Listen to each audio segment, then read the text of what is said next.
मैं निशा मिश्रा और आप देख रहे हैं संस्कृति टीवी। अंक ज्योतिष के मुताबिक जन्म की तारीख से जुड़ी संख्याएं केवल इस जन्म की ही नहीं बल्कि पिछले जन्मों का भी हिसाब किताब बता देती हैं। इस अवधारणा के अनुसार माना जाता है कि हम अपने पिछले जन्मों के कर्मों का फल इस जन्म में भी भुगतते हैं, उससे बच नहीं सकते।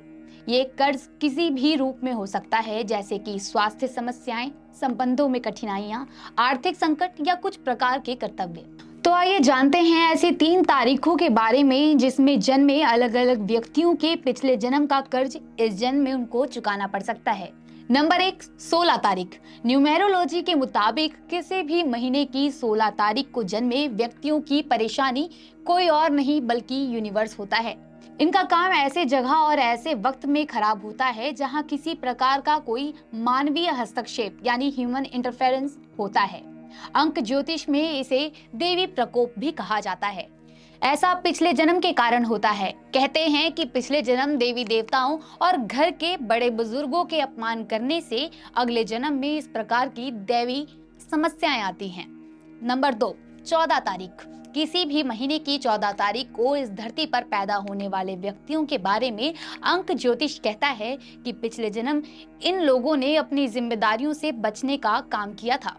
ये हर जवाबदेही को लेने से कतराते थे, इसलिए इस तारीख को पैदा हुए व्यक्ति इस जन्म में रिस्पॉन्सिबिलिटीज में बंधे होते हैं।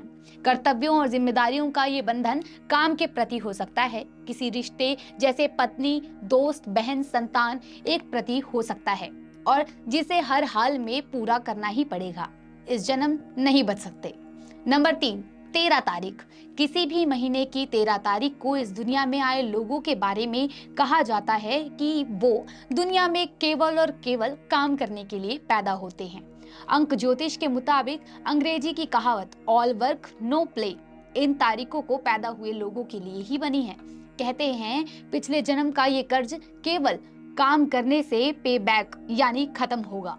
मान्यता है पिछले जन्म में जो काम करना अनिवार्य था उससे भागने के कारण इस जन्म में ये बाध्यकारी हो सकता है।